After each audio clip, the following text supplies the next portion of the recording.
Hello friend, good evening. परीक्षा मंथन में आपका स्वागत है। मैं एम किरेजा। जैसा कि हम लोग साइंस की चर्चा कर रहे थे और उसी क्रम को आगे बढ़ाते हुए आज चर्चा करेंगे ग्लैंड की, ग्रंथि की, जिसमें हम लोग चर्चा करेंगे एंडोक्राइन ग्लैंड यानी अंतःस्रावी ग्रंथि, एक्सोक्राइन ग्लैंड यानी बाह्यस्रावी ग्रंथि और मिक्स ग्लैंड यानी मिश्रित ग्रंथि क्या होती हैं। इन तीनों ग्रंथियों की चर्चा करेंगे और इसमें मुख्य भूमिका जो होगी हार्मोन की होगी। तो हार्मोन वाला टॉपिक एक ऐसा टॉपिक है जिसमें हर कंपटीशन से एक क्वेश्चन जो है मिल ही जाता है, यानी कोई भी कंपटीशन हो उसमें एक क्वेश्चन आपका हार्मोन का जो है निश्चित रूप से मिलेगा। तो हार्मोन क्या होते हैं, हार्मोन का स्रावण कौन सी ग्रंथियाँ करती हैं, हार्मोन किस नेचर के होते हैं, हार्मोन अगर सामान्य रूप से निकल रहा है तो शरीर में क्या करेगा, यदि कम मात्रा में निकलेगा तो कौन सा रोग होगा और अधिक मात्रा में निकलेगा तो कौन सा रोग होगा। इन समस्त बिंदुओं की चर्चा आज के टॉपिक में की जाएगी। इसके पहले हमने चर्चा की थी नर्वस सिस्टम की, और नर्वस सिस्टम में बताए थे कि यह बॉडी को कंट्रोल एंड कोऑर्डिनेट करता है, लेकिन फास्ट मोशन में करता है, जबकि हार्मोन जो होता है ये भी बॉडी को कंट्रोल एंड कोऑर्डिनेट करता है, लेकिन स्लो मोशन में कर रहा होता है। तो चलिए चर्चा करते हैं ग्रंथि और उससे जुड़े हुए विभिन्न तथ्यों की। तो हेडिंग लिख लीजिए ग्लैंड।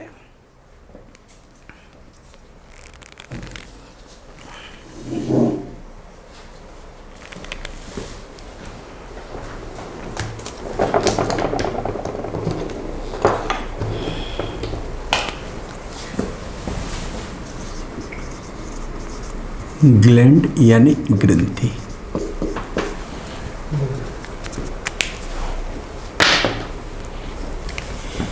तो जैसा कि आप जान रहे हैं टारगेट बैच है और यह बैच 2021 को समर्पित है। ठीक। तो ग्रंथि क्या होती हैं, हमारे शरीर में पाई जाने वाली ऐसी कोशिका या ऊतक या अंग जो विभिन्न प्रकार के रसायनों को स्रावित करने का कार्य करती हैं, ग्रंथि कहलाती हैं।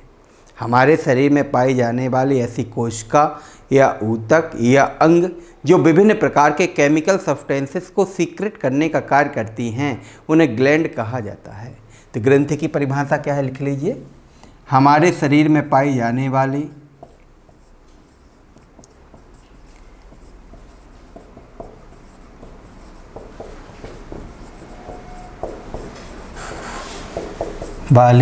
ऐसी कोशिका,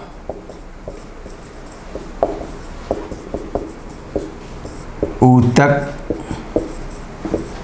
अंग जो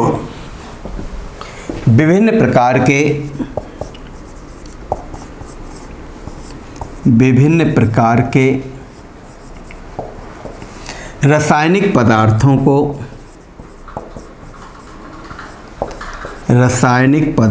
को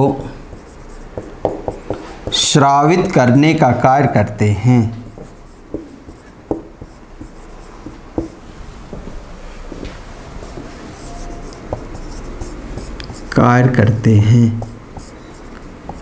ग्रंथि कहलाते हैं।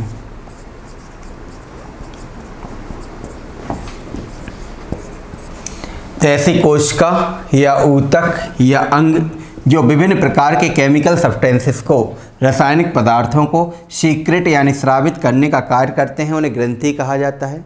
ग्रंथियां तीन प्रकार की होती हैं। एक है एंडोक्राइन ग्लैंड यानी अंतःस्रावी ग्रंथि, दूसरा है एक्सोक्राइन ग्लैंड यानी बाह्यस्रावी ग्रंथि और तीसरा होता है मिक्स ग्लैंड यानी मिश्रित ग्रंथि। तो ग्रंथियां कितने प्रकार की हैं, तीन प्रकार की हैं। तो इसका स्क्रीनशॉट आप ले लीजिए, उसके बाद आगे बढ़ते हैं।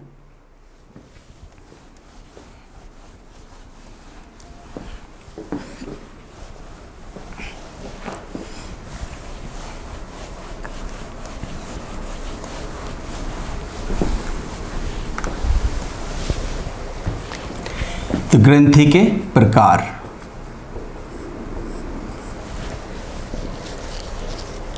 तो कितने प्रकार की होती हैं, तीन प्रकार की ग्रंथियां होती हैं। एक का नाम है एंडोक्राइन ग्लैंड,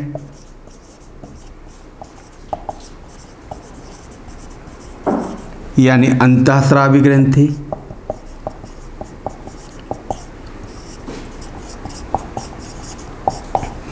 दूसरे का नाम है एक्सोक्राइन ग्लैंड,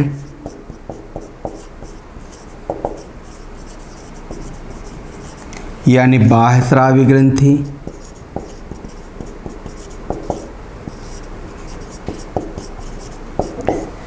और तीसरे का नाम है मिक्स ग्लैंड, यानी मिश्रित ग्रंथि।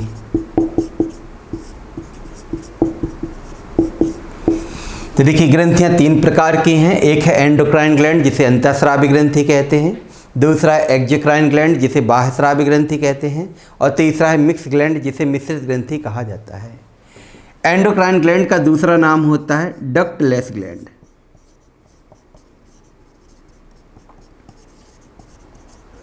यानी नलिका विहीन ग्रंथि।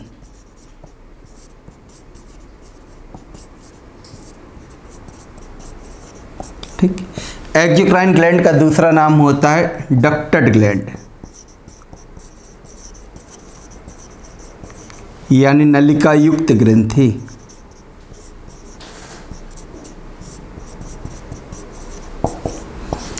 और मिक्स ग्लैंड का दूसरा नाम होता है हेटेरोक्राइन ग्लैंड,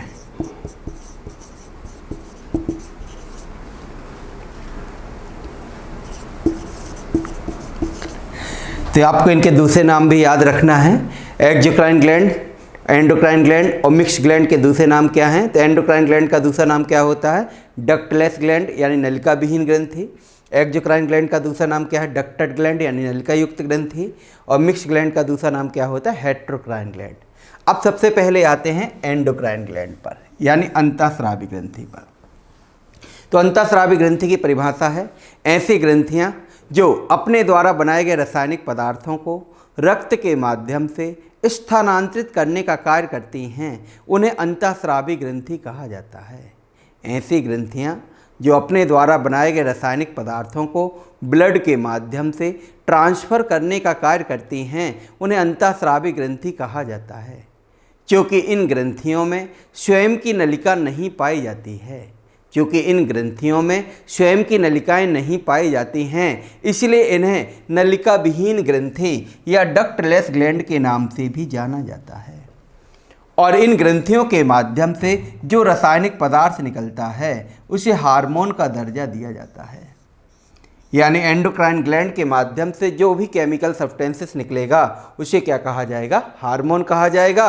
और इन ग्रंथियों की संख्या 6 होती है, यानी एंडोक्राइन ग्लैंड जो होती हैं संख्या में 6 होती हैं। एक है पीयूष ग्रंथि, नेक्स्ट है थायराइड ग्रंथि, नेक्स्ट है पैराथायराइड ग्रंथि, नेक्स्ट है एड्रिनल ग्लैंड, नेक्स्ट है थाइमस ग्लैंड और नेक्स्ट होता है पीनियल बॉडी। तो यहाँ पे एंडोक्राइन ग्लैंड की हमने आपको परिभाषा बताई और बताया कि संख्या में कितनी होती है? 6। तो सबसे पहले इसकी परिभाषा लिख लीजिए, फिर आते हैं एक्सोक्राइन ग्लैंड पे।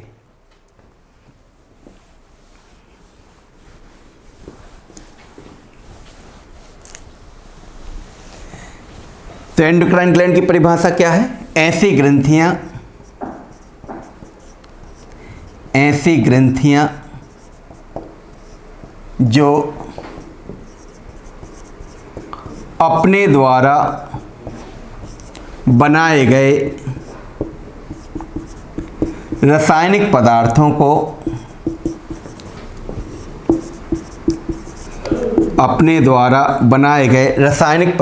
को रक्त के माध्यम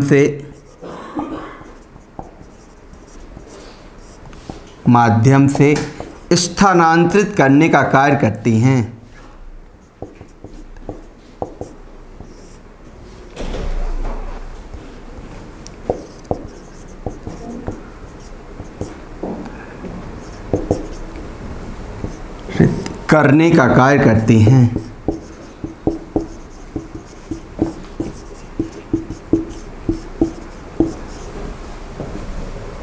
उन्हें अंतःस्रावी ग्रंथि कहा जाता है।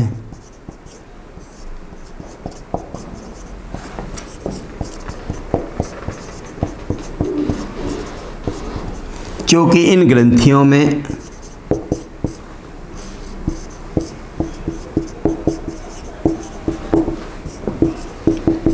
स्वयं की नलिका नहीं पाई जाती,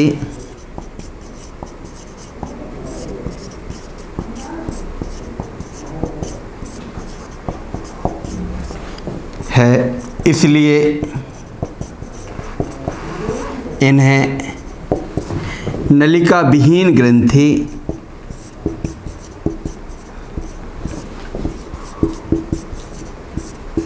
के नाम से भी जाना जाता है।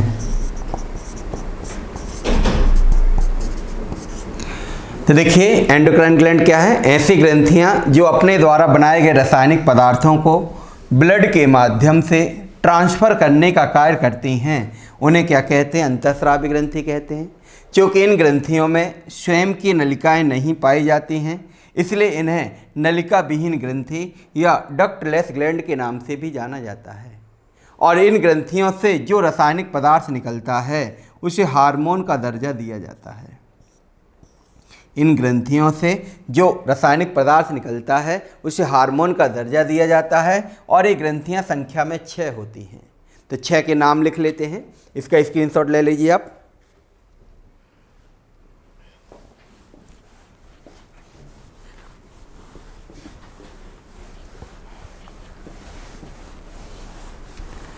तो ग्रंथियां संख्या में कितनी होती हैं? 6 होती हैं। तो 6 के नाम लिख लेते हैं। पहला है पिट्यूटरी ग्लैंड,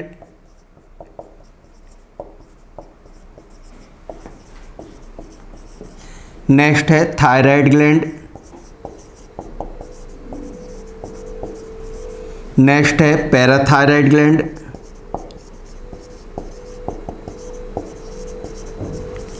नेक्स्ट है थाइमस ग्लैंड, नेक्स्ट है एड्रिनल ग्लैंड और नेक्स्ट है पीनियल बॉडी।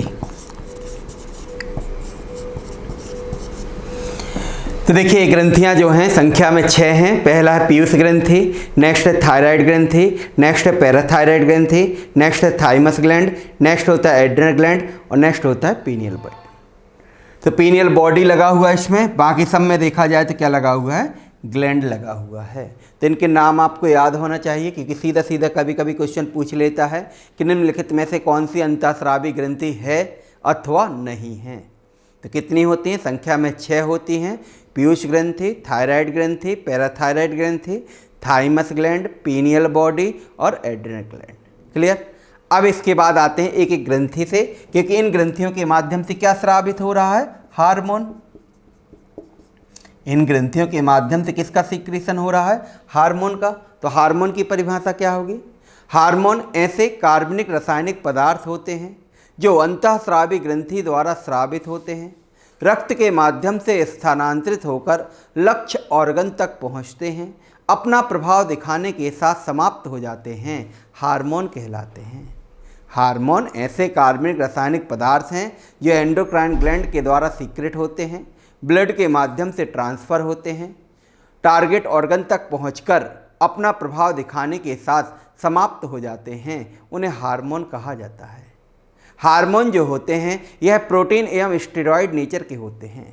हार्मोन किस प्रकृति का होता है? प्रोटीन नेचर का भी होता है और स्टेरॉयड नेचर का भी होता है।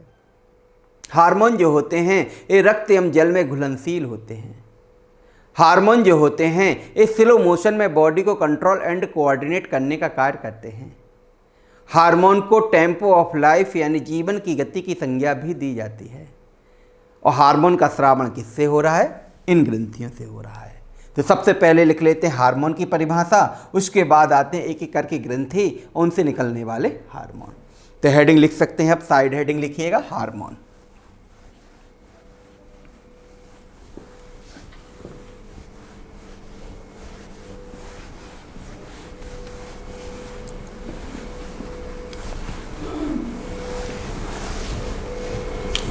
हार्मोन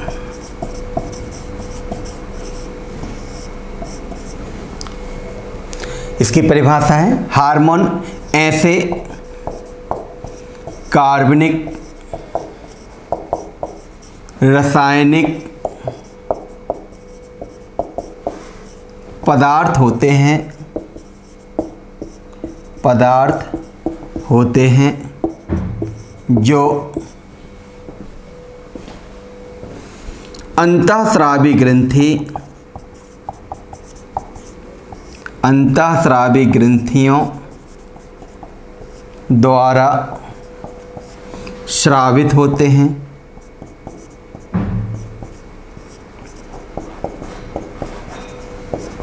रक्त के माध्यम से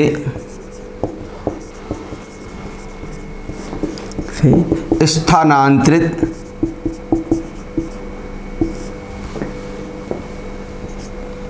होकर लक्ष्य अंग तक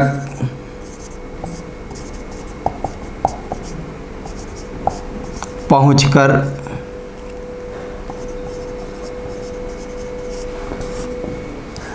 अपना प्रभाव दिखाकर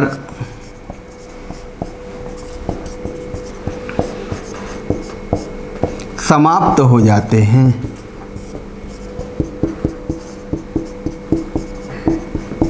हार्मोन कहलाते हैं।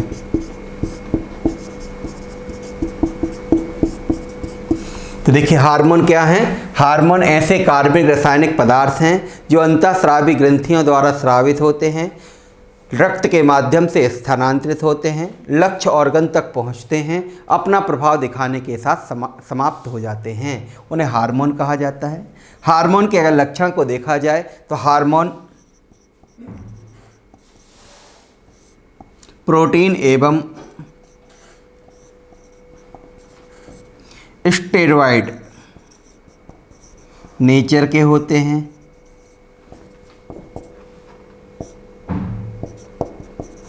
हार्मोन प्रोटीन एवं स्टेरॉइड नेचर के होते हैं। नेक्स्ट है हार्मोन रक्त एवं जल में घुलनशील होते हैं।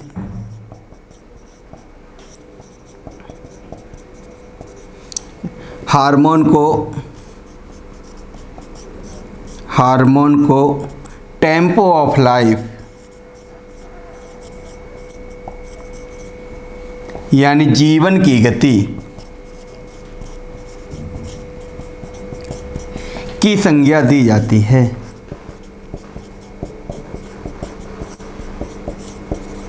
ठीक है, तो इस प्रकार से देखें तो हार्मोन के एक लक्षण जो हैं इनके ऊपर क्वेश्चन पूछे जाते हैं कि हार्मोन नेचर में कैसा होता है, तो प्रोटीन नेचर का भी होता है और स्टेरॉइड नेचर का भी होता है। हार्मोन किस में घुलनशील होते हैं, तो रक्त एवं जल में घुलनशील होते हैं। टेम्पो ऑफ लाइफ की संज्ञा किसे दी जाती है, तो टेम्पो ऑफ लाइफ की संज्ञा किसे दी जाती है, हार्मोन को। तो इसका स्क्रीनशॉट ले लीजिए, उसके बाद आगे बढ़ते हैं। तो देखिए जैसे कि हमने बताया कि हार्मोन का स्रावण कौन करता है, अंतःस्रावी ग्रंथि करती हैं। वो अंतःस्रावी ग्रंथि संख्या में कितनी होती हैं, 6 होती हैं। तो सबसे पहले आते हैं पीयूष ग्रंथि यानी पिट्यूटरी ग्लैंड पर।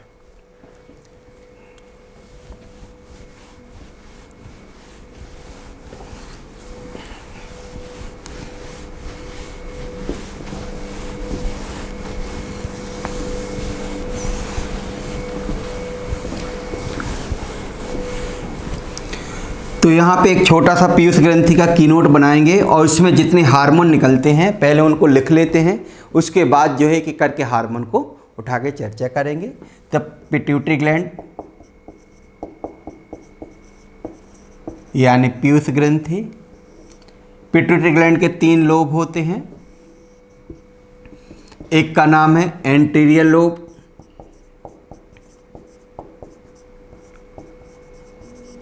दूसरे का नाम है मिडिल लोब और तीसरे का नाम है पोस्टीरियर लोब। ठीक है, तो पीयूष ग्रंथि के 3 पार्ट हैं। एक का नाम है एंटीरियर लोब यानी अग्रपाली, दूसरे का नाम है मिडिल लोब यानी मध्यपाली और तीसरे का नाम है पोस्टीरियर लोब यानी पश्चपाली। एंटीरियर लोब से जो हार्मोन निकलते हैं वो है सोमेटोट्रोपिक हार्मोन, ग्रोथ हार्मोन। तो ग्रोथ हार्मोन कहें चाहे सोमेटोट्रोपिक हार्मोन कहें एक ही चीज़ है। नेक्स्ट है एडिनोकॉर्टिकोट्रोपिक हार्मोन। नेक्स्ट है थायराइड स्टिमुलेटिंग हार्मोन। नेक्स्ट है गोनेडोट्रोपिक हार्मोन जो कि 2 प्रकार में दिखाई देगा, फॉलिकल स्टिमुलेटिंग हार्मोन और ल्यूटिनाइजिंग हार्मोन। नेक्स्ट है मेलेनोट्रोपिक हार्मोन। नेक्स्ट है लैक्टोजेनिक हार्मोन।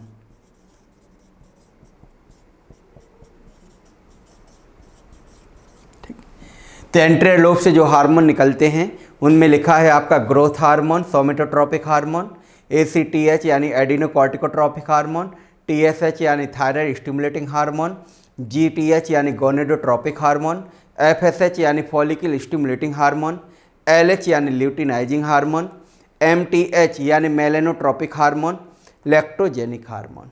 ठीक है, मिडिल लोब से कोई हार्मोन नहीं माना जाता कि निकलता है, लेकिन कहीं कहीं मिलता है DH यानी डायबिटोजेनिक हार्मोन। पोस्टीरियर लोब से दो हार्मोन निकलते हैं, एक का नाम है वैसोप्रेसिन हार्मोन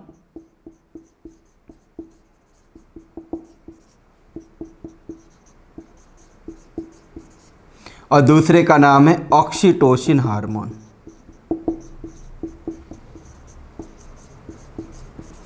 ठीक, तो देखिए पोस्टीरियर लोब से दो हार्मोन निकल रहे हैं, एक का नाम है वैसोप्रेसिन हार्मोन और दूसरे का नाम क्या है, ऑक्सीटोसिन हार्मोन। अब देखिए क्वेश्चन के दृष्टिकोण से किस हार्मोन पे क्वेश्चन पूछे जाते हैं, तो ग्रोथ हार्मोन के ऊपर क्वेश्चन बनता है, एडिनोकॉर्टिकोट्रोपिक हार्मोन, थायराइड स्टिमुलेटिंग हार्मोन, इन पे क्वेश्चन जो है नहीं निकलता है। फॉलिकल स्टिमुलेटिंग हार्मोन पर क्वेश्चन बनता है, ल्यूटिनाइजिंग हार्मोन पर क्वेश्चन बनता है और लैक्टोजेनिक हार्मोन पर क्वेश्चन बनता है। यहाँ पे देखा जाए तो वैसोप्रेसिन हार्मोन पे कई बार क्वेश्चन पूछा गया है और सबसे ज़्यादा क्वेश्चन पूछा गया है ऑक्सीटोसिन हार्मोन पर। यानी हार्मोन में सबसे ज़्यादा अब तक जो क्वेश्चन बना है वो ऑक्सीटोसिन हार्मोन पर ही बना हुआ है। क्यों बना हुआ है, क्योंकि दैनिक जीवन में इनका प्रयोग किया जाता है। आपने देखा होगा कि गाय भैंस जो होते हैं उनमें दूध को उतारने के लिए किस हार्मोन का प्रयोग करते हैं, तो उसका नाम ऑक्सीटोसिन ही होता है। तो कैसे क्या दूध की क्वांटिटी बढ़ जाती है, इन समस्त चीज़ों की चर्चा जो है आएगी। तो आप एक बार मिला लीजिए इसको। पीयूष ग्रंथि, पीयूष ग्रंथि के तीन भाग हैं, anterior lobe, middle lobe, posterior lobe. Anterior lobe से जो हार्मोन निकल रहा है वो है ग्रोथ हार्मोन, सोमेटोट्रोपिक हार्मोन, दूसरा है एडिनोकॉर्टिकोट्रोपिक हार्मोन, तीसरा है थायराइड स्टिमुलेटिंग हार्मोन, नेक्स्ट है गोनेडोट्रोपिक हार्मोन, नेक्स्ट है फॉलिकल स्टिमुलेटिंग हार्मोन, नेक्स्ट है ल्यूटिनाइजिंग हार्मोन, नेक्स्ट है मेलेनोट्रोपिक हार्मोन और नेक्स्ट है लैक्टोजेनिक हार्मोन। पोस्टीरियर लोब से दो हार्मोन हैं, एक का नाम है वैसोप्रेसिन हार्मोन और दूसरे का नाम क्या है, ऑक्सीटोसिन हार्मोन। अब इन हार्मोन के और भी उपनाम हैं, जैसे लैक्टोजेनिक हार्मोन को प्रोलैक्टिन हार्मोन के नाम से भी जाना जाता है, ऑक्सीटोसिन हार्मोन को पिटोसिन हार्मोन के नाम से भी जाना जाता है, वैसोप्रेसिन हार्मोन को ADH हार्मोन या एंटी डायूरेटिक हार्मोन के नाम से भी जाना जाता है। तो जैसे जैसे समझेंगे सबके दूसरे दूसरे नाम भी हम लिखते चलेंगे। तो सबसे पहले समझते हैं पिट्यूटरी ग्लैंड को, पीयूष ग्रंथि। यह ग्रंथि जो होती है अग्र मस्तिष्क में पाई जाती है, यानी अग्र मस्तिष्क के आगे वाले भाग में हाइपोथैलेमस से जुड़ी होती है। तो आप ब्रेन वाली संरचना को देखिएगा, वहाँ पे हमने हाइपोथैलेमस की संरचना बनाए थे और उसके आगे एक बिंदुनुमा संरचना बनी थी और यह बिंदुनुमा संरचना जो थी वो कैसी थी, पिट्यूटरी ग्लैंड ही थी। तो पीयूष ग्रंथि जो होती है अग्र मस्तिष्क में हाइपोथैलेमस से इनफंडिबुलम वृंत के द्वारा जुड़ी होती है। यह ग्रंथि शरीर की सबसे छोटी अंतःस्रावी ग्रंथि होती है, यानी पीयूष ग्रंथि जो होती है यह शरीर की सबसे छोटी एंडोक्राइन ग्लैंड होती है जो मटर के दाने के समान होती है। होती तो यह मटर के दाने के समान है, परंतु अन्य सभी अंतःस्रावी ग्रंथियों पर अपना नियंत्रण रखती है, इसलिए इसे मास्टर ग्रंथि की संज्ञा भी दी जाती है। क्वेश्चन पूछा जाता है कि मास्टर ग्रंथि के नाम से किसे जाना जाता है, तो पीयूष ग्रंथि को ही जाना जाता है। क्यों जाना गया, क्योंकि यह अन्य सभी अंतःस्रावी ग्रंथियों पर अपना नियंत्रण रखती है। परंतु पैराथायराइड ग्रंथि एकमात्र ऐसी ग्रंथि होती है जो पीयूष ग्रंथि से पूर्णतः स्वतंत्र होती है, यानी पैराथायराइड ग्रंथि पर पीयूष ग्रंथि का किसी भी प्रकार से कोई नियंत्रण नहीं होता है। इस ग्रंथि की जब आंतरिक संरचना को देखते हैं तो इसमें तीन लोब दिखाई देते हैं, जिसे एंटीरियर लोब, मिडिल लोब एवं पोस्टीरियर लोब के नाम से जाना जाता है। तो थोड़ा सा पहले पीयूष ग्रंथि के बारे में लिख लेते हैं। यह ग्रंथि कहाँ पे उपस्थित होती है, अग्र मस्तिष्क यानी फोर ब्रेन में उपस्थित होती है और किससे जुड़ी होती है, हाइपोथैलेमस से, हाइपोथैलेमस से। ठीक। यह ग्रंथि मटर के दाने के समान होती है, मटर के दाने के समान होती है। ठीक है। यह ग्रंथि अन्य सभी अंतःस्रावी ग्रंथियों पर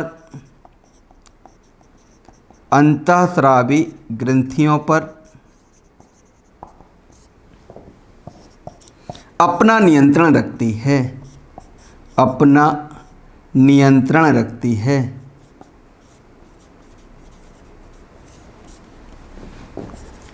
इसलिए इसे मास्टर ग्रंथि के नाम से जाना जाता है। ठीक। तो यहाँ पे वाला पॉइंट आपका बहुत ही महत्वपूर्ण है कि इस ग्रंथि को किस नाम से जाना जाता है, तो मास्टर ग्रंथि के नाम से जाना जाता है, क्योंकि यह अन्य सभी अंतःस्रावी ग्रंथियों पर अपना नियंत्रण रखती है, एक को छोड़ करके, जिसका नाम क्या होता है, पैराथायरॉयड ग्लैंड। ठीक है। तो पहले इसका स्क्रीनशॉट ले लीजिए, इसी में आगे पॉइंट बनाएंगे अभी।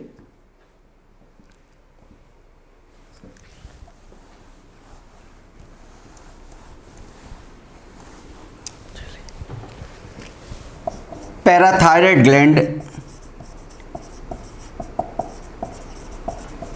पीयूष ग्रंथि से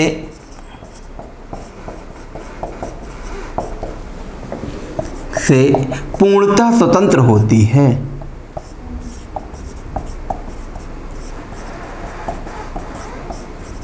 ठीक है। ये भी पॉइंट बहुत ही महत्वपूर्ण है कि ऐसी कौन सी ग्रंथि है जिस पर पीयूष ग्रंथि का नियंत्रण नहीं होता है, तो उसका नाम क्या है, पैराथायरॉयड ग्लैंड। नेक्स्ट पॉइंट लिखिएगा। यह शरीर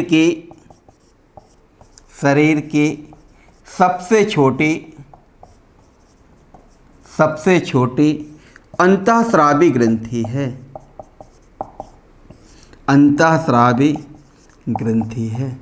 ये भी पॉइंट आपका सबसे महत्वपूर्ण है कि शरीर की सबसे छोटी एंडोक्राइन ग्लैंड यानी अंतःस्रावी ग्रंथि कौन सी होती है, तो पीयूष ग्रंथि होती है। तो देखिए, पीयूष ग्रंथि के संदर्भ में बताया कि यह मस्तिष्क के अग्रभाग में हाइपोथैलेमस से जुड़ी होती है। यह ग्रंथि मटर के दाने के समान होती है। यह अन्य सभी ग्रंथियों पर अपना नियंत्रण रखती है, इसलिए इसको मास्टर ग्रंथि कहते हैं। लेकिन पैराथायरॉयड ग्लैंड एकमात्र ऐसी ग्रंथि होती है जो पीयूष ग्रंथि से पूर्णतः स्वतंत्र होती है, और यह शरीर की सबसे छोटी अंतःस्रावी ग्रंथि होती है। इस ग्रंथि की जब आंतरिक संरचना को देखते हैं तो इसमें 3 पालियां दिखाई देती हैं, जिसे एंटीरियर लोब, मिडिल लोब एवं पोस्टीरियर लोब के नाम से जाना जाता है। एंटीरियर लोब से जो हार्मोन निकलते हैं उनकी संख्या 11 है, परंतु वर्तमान में 7 हार्मोन के नाम एवं कार्यों के बारे में ही जानकारी प्राप्त है। यानी एंटीरियर लोब से जो हार्मोन निकल रहे हैं उनकी संख्या कितनी है, 11 है, लेकिन वर्तमान में 7 हार्मोन के नाम एवं कार्यों के बारे में ही जानकारी प्राप्त है, और 7 हार्मोन के नाम यहाँ पे लिखे हुए हैं, 1 2 3 4 5 6 7। ठीक है। मिडिल लोब से माना जाता है कि कोई हार्मोन नहीं निकलता है। पोस्टीरियर लोब से जो हार्मोन निकलते हैं उनकी संख्या 2 होती है। पोस्टीरियर लोब से जो हार्मोन निकलते हैं उनकी संख्या 2 होती है, जिसमें से एक का नाम है वैसोप्रेसिन और दूसरे का नाम है ऑक्सीटोसिन। सबसे पहले देखते हैं एंटीरियर लोब से निकलने वाले हार्मोन। तो इसका स्क्रीनशॉट आप ले लीजिएगा।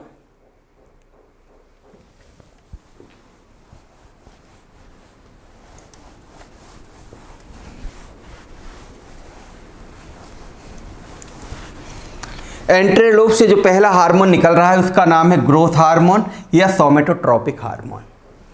पहला क्या है, ग्रोथ हार्मोन या सोमेटोट्रोपिक हार्मोन। तो सबसे पहले तो इसका फुल फॉर्म लिख लीजिए, ग्रोथ हार्मोन या सोमेटोट्रोपिक हार्मोन।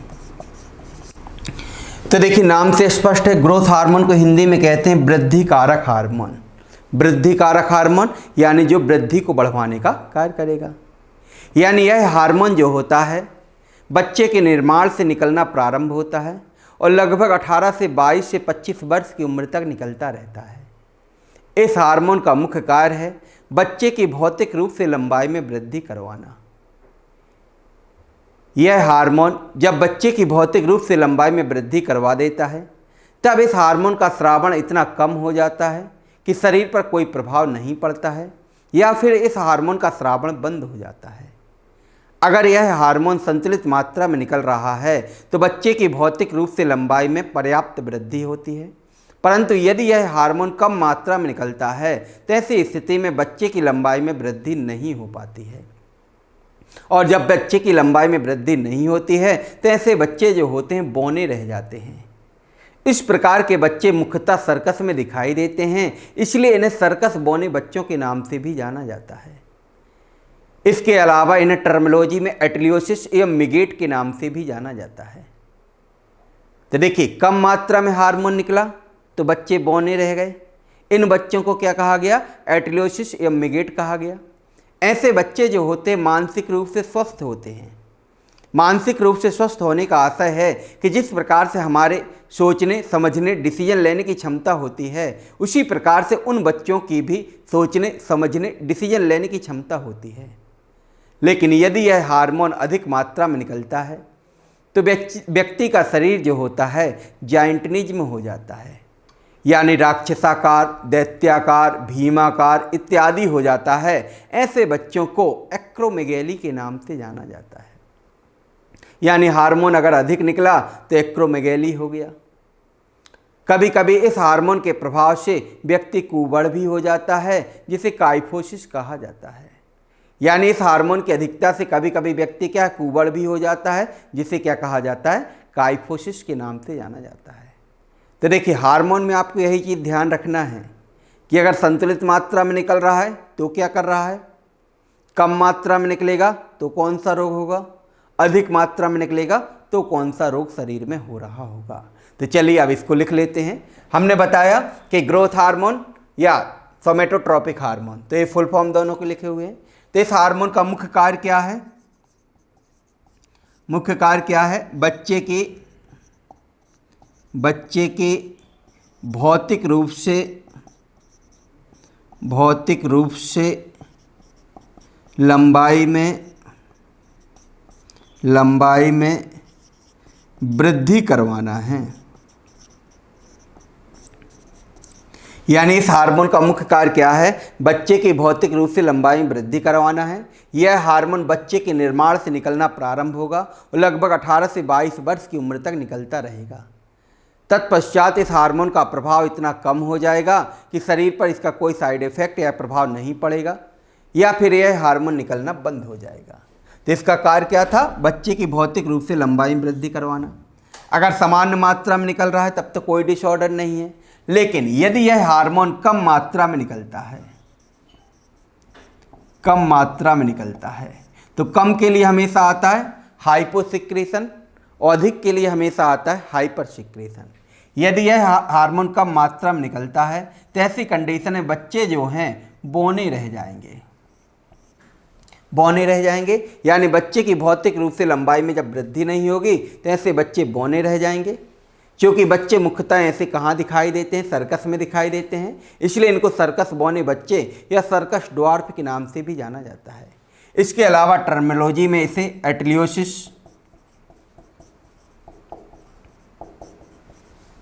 एवं मिगेट के नाम से भी जाना जाता है।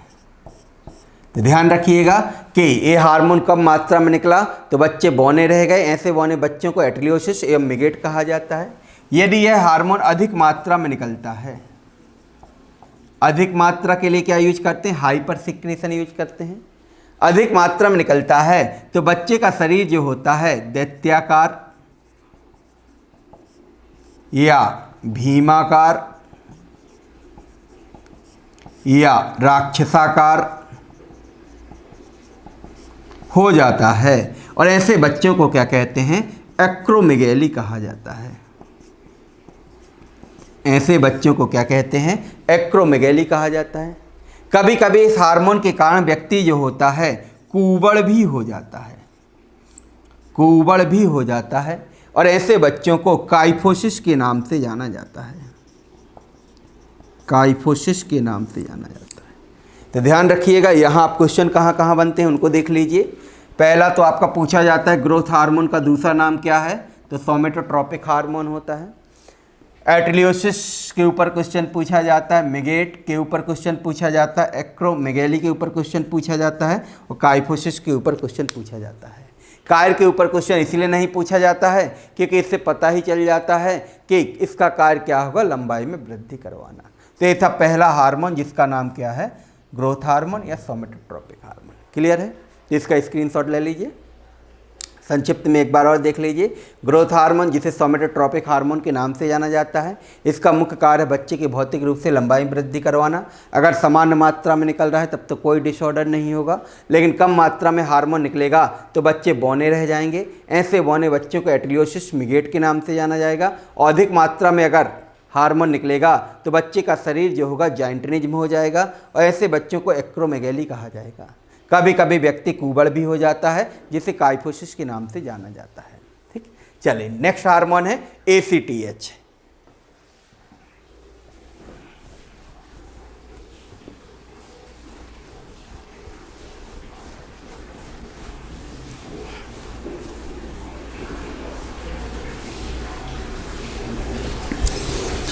नेक्स्ट हार्मोन है ACTH। पहले तो ACTH का फुल फॉर्म लिख लेते हैं, एडिनोकॉर्टिकोट्रोपिक हार्मोन। ACTH का पूरा नाम क्या है, एडिनोकॉर्टिकोट्रोपिक हार्मोन। कहीं कहीं ट्रोपिन हार्मोन भी लिखा हुआ मिलेगा, गलत नहीं है, दोनों टर्मिनोलॉजी अपने आप में सही हैं। तो ACTH का पूरा नाम एडिनोकॉर्टिकोट्रोपिक हार्मोन और इसका मुख्य कार्य होता है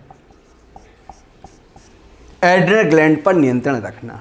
तो हमने पहले ही बताया कि पीयूष ग्रंथि जो होता है इसे मास्टर ग्रंथि कहा जाता है। और मास्टर ग्रंथि क्यों कहा जाता है, क्योंकि यह अन्य सभी ग्रंथियों पर अपना नियंत्रण रखने का कार्य करता है। यानी इसके अधिकांश हार्मोन जो मिलेंगे वो किसी न किसी ग्रंथि पर अपना कंट्रोल करने का कार्य कर रहे होंगे। तो ACTH यानी एडिनोकॉर्टिकोट्रोपिक हार्मोन का मुख्य कार्य क्या है, एड्रिनल ग्लैंड पर अपना नियंत्रण रखना है।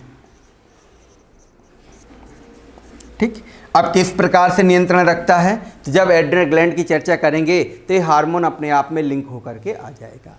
तो दूसरा हार्मोन क्या था, ACTH, जिसका पूरा नाम क्या है, एडिनोकॉर्टिकोट्रोपिक हार्मोन है। और इस हार्मोन का मुख्य कार्य क्या होता है, एड्रिनल ग्लैंड पर अपना नियंत्रण रखना होता है। चलिए तीसरा है TSH।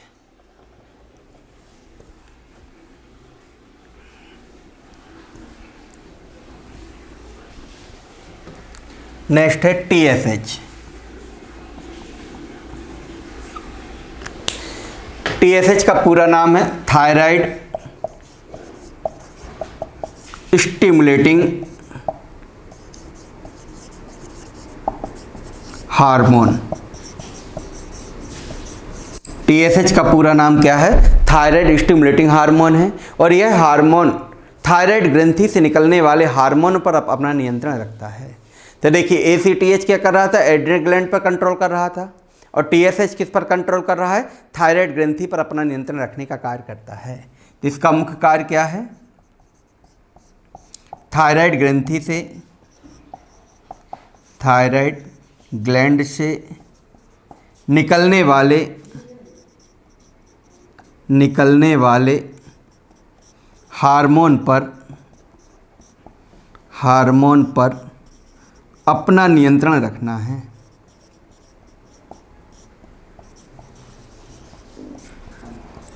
ठीक है, तो TSH जिसका पूरा नाम क्या है, थायराइड स्टिमुलेटिंग हार्मोन है और इसका मुख्य कार्य क्या है, थायराइड ग्रंथि से निकलने वाले हार्मोन पर अपना नियंत्रण रखना है। चलिए इसके बाद नेक्स्ट हार्मोन है GTH। तो जैसा कि हमने बताया कि ACTH और TSH पे क्वेश्चन क्वांटिटी कम होती है क्योंकि ये क्वेश्चन जो हैं एड्रिनल ग्लैंड और थायराइड ग्लैंड के क्वेश्चन के रूप में मिल जाते हैं। आपने देखा होगा जब किसी व्यक्ति को थायराइड की प्रॉब्लम आती है और जब थायराइड की प्रॉब्लम आती है तो 3 टेस्ट करवाए जाते हैं, जिसमें से एक होता है T4, एक होता है T3 और एक होता है TSH। तो कभी आप रिपोर्ट में देखिएगा यही 3 टेस्ट जो है संपन्न किए जाते हैं, जिसमें यहाँ पे TSH जो है आपका लिखा हुआ है। ठीक, T4 T3 भी आगे आपको मिलेगा।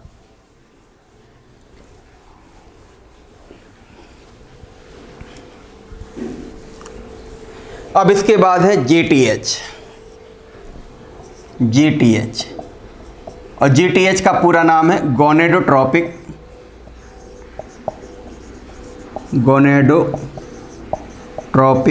हार्मोन। तो GTH जिसका पूरा नाम क्या है, गोनेडोट्रोपिक हार्मोन है, और इसका मुख्य कार्य होता है गोनड पर नियंत्रण रखना होता है। यानी इसका मुख्य कार्य क्या है, जनद पर नियंत्रण या गोनड पर नियंत्रण रखना होता है। और गोनड के रूप में देखा जाए तो मेल में टेस्टिस पाए जाते हैं और फीमेल में ओवरी पाए जाते हैं। यानी मेल में वृषण पाए जाते हैं और फीमेल में ओवरी यानी अंडाशय पाए जाते हैं। यानी इस हार्मोन का मुख्य कार्य क्या है, गोनड पर नियंत्रण रखना। ठीक है, और जब गोनड पर नियंत्रण रखेगा तो गोनड के रूप में देखा जाए तो मेल में जो होंगे टेस्टिस होंगे और फीमेल में जो पाया जाएगा वो क्या होगा, ओवरी होगा। तो ध्यान रखिएगा, मेल में गोनड के रूप में क्या है, टेस्टिस है, और फीमेल में गोनड के रूप में क्या होता है, ओवरी। ठीक है, तो ये हुआ गोनेडोट्रोपिक हार्मोन। अब देखिए गोनेडोट्रोपिक हार्मोन को हमने 2 भागों में यहाँ पे डिवाइड किया है, जिसमें से एक का नाम है FSH और दूसरे का नाम है LH। तो कहीं कहीं किताबों में स्वतंत्र रूप से भी लिखा हुआ मिलेगा, गलत नहीं होगा, लेकिन यहाँ पे हमने गोनड के अकॉर्डिंग जो कि कंट्रोल कर रहा है, तो उसी प्रकार से इनके कार्य हैं, इसलिए हमने यहाँ पे क्या लिख दिया, FSH लिख दिया और LH। तो पहला है अब FSH, स्क्रीनशॉट आप लेते जाइएगा। FSH जिसका पूरा नाम है follicle stimulating hormone. Follicle stimulating hormone, follicle stimulating इसका हार्मोन का पूरा नाम है। और यह हार्मोन जो होता है मेल में एंड्रोजन और फीमेल में एस्ट्रोजन हार्मोन के स्रावण पर अपना नियंत्रण रखता है। यानी देखा जाए तो इस हार्मोन का मुख्य कार्य क्या हो जाएगा, इस हार्मोन का मुख्य कार्य होगा मेल में स्पर्मेटोजेनेसिस की क्रिया और फीमेल में oogenesis की क्रिया को नियंत्रित करना। यानी इस हार्मोन का मुख्य कार्य क्या है, मेल में स्पर्मेटोजेनेसिस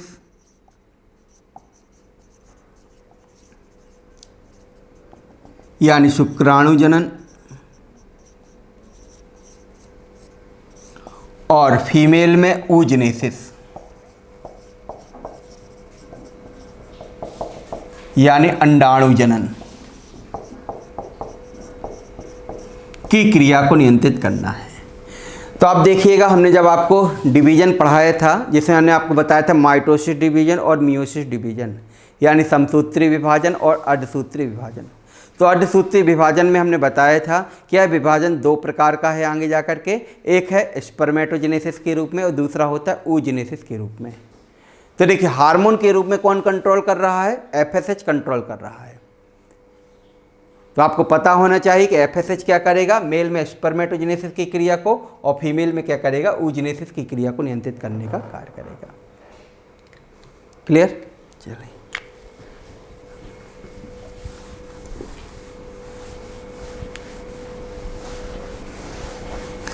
इसके बाद है LH हार्मोन। LH हार्मोन जिसका पूरा नाम होता है ल्यूटिनाइजिंग हार्मोन।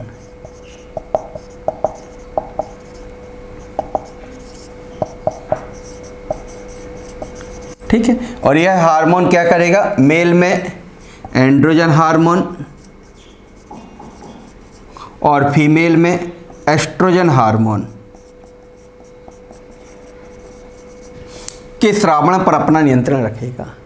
यानी क्या करता है, एंड्रोजन और एस्ट्रोजन हार्मोन के स्रावण पर अपना नियंत्रण रखता है।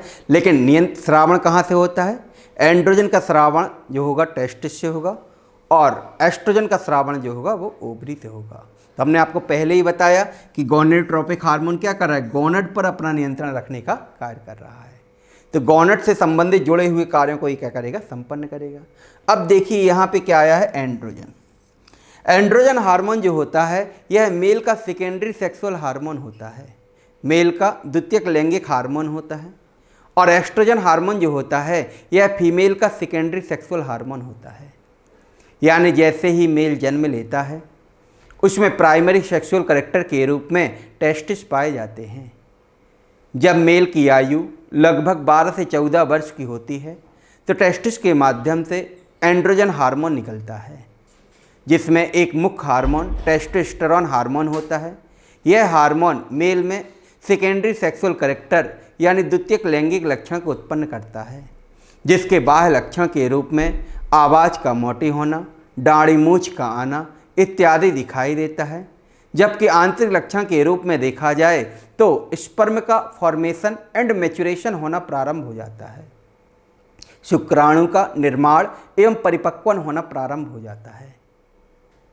यदि यह हार्मोन संतुलित मात्रा में निकलता है तो मेल सामान्य होता है, यानी सेक्सुअल मैच्योरिटी सामान्य समय पे आती है। लेकिन यदि यह हार्मोन कम मात्रा में निकलता है तो ऐसी स्थिति में मेल जो होता है इनफर्टाइल हो जाता है, नपुंसक हो जाता है, अर्थात अपने समान संतान को उत्पन्न करवाने में सक्षम नहीं होता है। फीमेल के संदर्भ में चर्चा करें तो फीमेल का मुख्य सेक्स हार्मोन क्या है, एस्ट्रोजन है। यानी जैसे ही फीमेल जन्म लेती है उसमें एक जोड़ी ओवरी पाई जाती हैं। ओवरी जो होती हैं प्राइमरी सेक्सुअल कैरेक्टर के रूप में होती हैं, प्राथमिक लैंगिक लक्षण के रूप में होती हैं।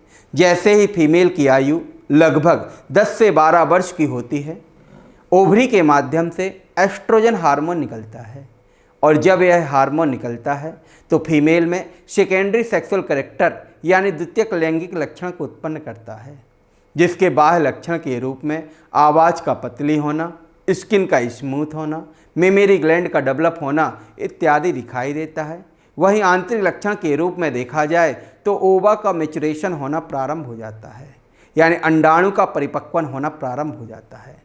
अगर हार्मोन सामान्य मात्रा में निकल रहा है तो कोई भी डिसऑर्डर नहीं होता है, परंतु यदि यह हार्मोन कम मात्रा में निकलता है तो ऐसी फीमेल इनफर्टाइल हो जाती है, नपुंसक हो जाती है, अर्थात अपने समान संतान उत्पन्न करने में सक्षम नहीं होती है।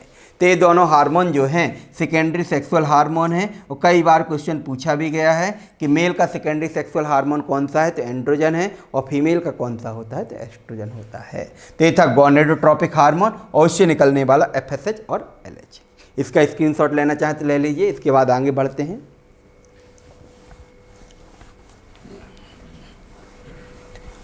अब इसके बाद है MTH यानी मेलेनोट्रोपिक हार्मोन।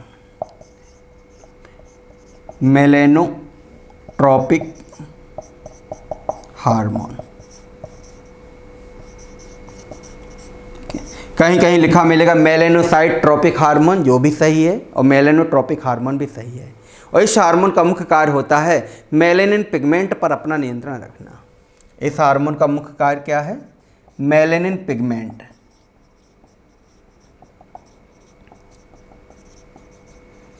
पर अपना नियंत्रण रखना।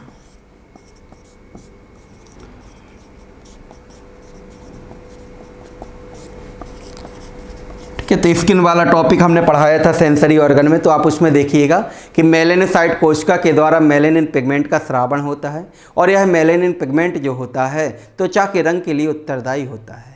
जिसमें मेलेनिन पिगमेंट अधिक पाया जाता है उसकी त्वचा डार्क होती है, और जिसमें कम पाया जाता है उसकी त्वचा लाइट होती है।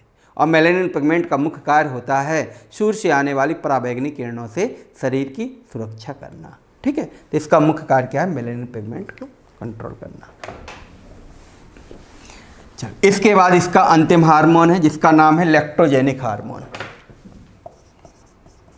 लैक्टोजेनिक हार्मोन, तो लैक्टोजेनिक हार्मोन जिसका दूसरा नाम होता है प्रोलैक्टिन हार्मोन। प्रोलैक्टिन हार्मोन, तो ध्यान रखिएगा कि लैक्टोजेनिक को किस नाम से भी जाना जाता है, प्रोलैक्टिन हार्मोन के नाम से भी जाना जाता है। और इस हार्मोन का मुख्य कार्य होता है मेमोरी ग्लैंड में मिल्क का फॉर्मेशन करवाना। तो स्तन ग्रंथियों में दूध के निर्माण के लिए कौन सा उत्तरदायी होता है, लैक्टोजेनिक हार्मोन होता है। तो इस हार्मोन का मुख्य कार्य क्या है, मेमेरी ग्लैंड में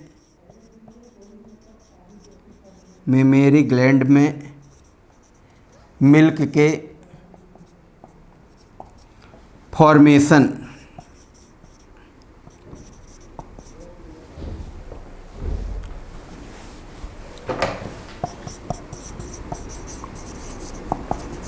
को प्रेरित करना। ठीक है, तो मेमेरी ग्लैंड में मिल्क के फॉर्मेशन को प्रेरित करता है। और कब प्रेरित करता है? प्रेगनेंसी स्टेज के दौरान और आफ्टर, यानी गर्भावस्था के बाद जो होता है, यह मेमेरी ग्लैंड में मिल्क के फॉर्मेशन को प्रेरित करने का कार्य करता है। प्रेगनेंसी स्टेज के दौरान भी संभव कभी कभी हो जाता है। तो यहाँ पे देखें तो लैक्टोजेनिक हार्मोन, जिसका दूसरा नाम क्या है? Prolactin hormone. तो ये था आपका एंट्रियल लोब और उससे निकलने वाले हार्मोन, जिसमें कि हमने बताया था क्वेश्चन कहाँ से पूछे जाते हैं? ग्रोथ से, एफएसएस से, एलएच से और लैक्टोजेनिक से।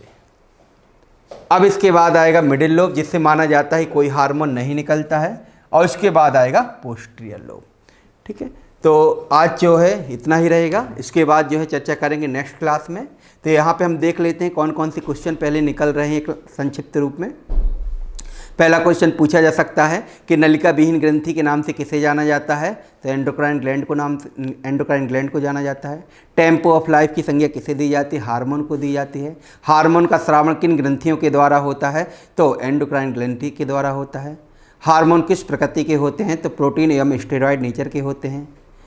हार्मोन किस प्रकार से शरीर को नियंत्रित करते हैं? तो स्लो मोशन में कंट्रोल करने का कार्य करते हैं। हार्मोन किस नेचर के होते हैं? तो प्रोटीन एवं स्टेरॉयड नेचर के होते हैं। शरीर की सबसे छोटी अंतःस्रावी ग्रंथि कौन सी होती है? तो पीयूष ग्रंथि होती है।